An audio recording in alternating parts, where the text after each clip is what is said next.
Assalamualaikum warahmatullahi wabarakatuh. Alhamdulillahi wassalatu wassalamu ala rasulillah wa ala alihi wa ashabihi wa man wala amma ba'du. Hai teman-teman yang berbahagia, apakah kita masih memiliki orang tua? Masih dua-duanya masih ada? Atau mungkin satunya sudah Allah Subhanahu wa taala panggil? Orang tua, teman-teman semuanya, mereka menginginkan kebahagiaan yang hakiki dari anak-anaknya yang sudah dibesarkan dan sudah dididik olehnya. Tentu kita sebagai seorang anak yang ingin berbakti kepada kedua orang tua, maka kita harus menjadi anak yang soleh dan soleha. Teman-teman semua, ada satu cerita. Ini mungkin cerita ini sekitar tahun 2018 yang lalu. Seorang pemuda waktu itu belum menikah. Saya ajak untuk mengikuti tabungan umroh. Ya, saya ajak untuk mengikuti tabungan umroh. Alhamdulillah, beliau antusias dan tekad untuk mengikuti tabungan umroh tersebut. Alhamdulillah, Allah Subhanahu wa taala berikan kemudahan. Namun ketika itu saya bertanya kepada si pemuda ini, apakah engkau masih memiliki kedua orang tua? Dia bilang masih. Alhamdulillah.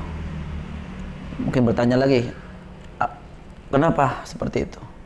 Kemudian saya jawab, kamu coba niatkan tabungan umroh ini bukan hanya untuk kamu sendiri, namun niatkan untuk kedua orang tua kamu. Tentu teman-teman, dia berpikir untuk nabung satu orang saja, dia sendiri maksudnya. Itu tentu dalam gambaran dia membutuhkan waktu yang cukup lama. Karena disesuaikan dengan kemampuan dia, disesuaikan dengan gaji dia mungkin ketika bekerja waktu itu. Namun saya tetap meyakinkan dia, niatkan juga untuk kedua orang tua kamu. Subhanallah, selang setahun kemudian mungkin, atau tidak ada 2 tahun, ya, dia kemudian menghampiri saya pas ketemu dan kemudian mengatakan, Ustaz, saya mengagendakan saya berangkat umroh di bulan ini. Subhanallah, saya sempat kaget batuk itu, karena saya tahu persis berapa besar tabungan dia waktu itu. Artinya dalam jangka waktu setahun atau setahun setengah itu, kalau dikalikan sebulannya sekian ribu rupiah, maka sudah tercatat sekian. Namun masih jauh teman-teman, masih jauh sekali untuk bisa mendapatkan satu porsi. Namun dia ternyata ada cerita lain. Ketika ketemu waktu itu, Ustadz, saya ingin berangkat di bulan ini, syaratnya apa-apa saja. Nah, saya bertanya balik tentu, subhanallah, apakah berangkat sendirian? Saya tanya begitu. Dia jawab apa teman-teman? Dia jawab, mungkin jawaban bisa kita tebak, wah, berangkat sendirian. Namun jawaban itu ternyata bukan jawaban yang saya kira. Namun jawaban ternyata, saya berangkat insya Allah 4 orang. Masya Allah. Saya semakin heran, kemudian ingin mengetahui, ini kenapa? Alhamdulillah, kata beliau, dia akan berangkat bersama dirinya sendiri, kedua orang tuanya, ibu dan ayahnya, dan yang satunya adalah istrinya. Subhanallah. Ternyata mungkin beliau mendapatkan rizki dari Allah Subhanahu wa taala. Sehingga cerita teman-teman, ketika manasik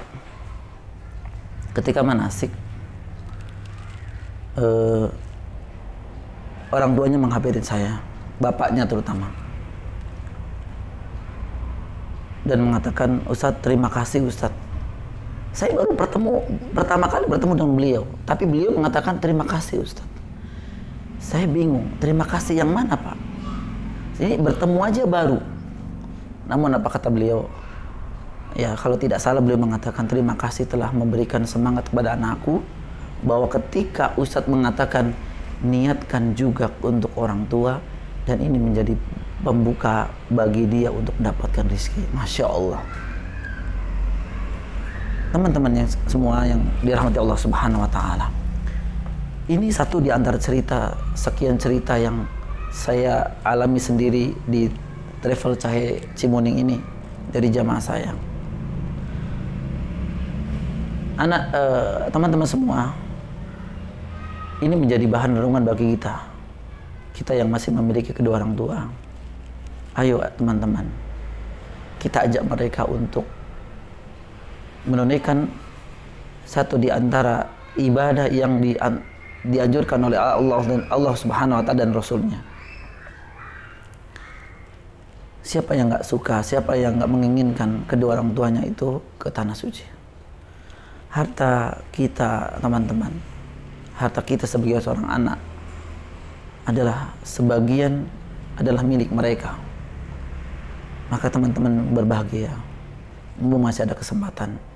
Jika kedua orang tua kita masih hidup atau mungkin salah satu darinya, ayo teman-teman, kita ajak mereka ke tanah suci. Harta kita bisa cari, namun ketika orang tua sudah dipanggil maka tidak akan kembali lagi. Mudah-mudahan kisah ini bisa menggugah hati kita teman-teman, karena sesungguhnya harta itu adalah titipan dari Allah Subhanahu Wa Taala. Bagaimana kita mengaturnya itu tergantung dari kita semua. Terima kasih teman-teman. Mudah-mudahan teman-teman sudah ada niatan yang kuat untuk mengagendakan bisa melaksanakan ibadah di tanah suci, bahkan bisa mengajak kedua orang tuanya. Terima kasih. Mudah-mudahan bermanfaat. Assalamualaikum warahmatullahi wabarakatuh.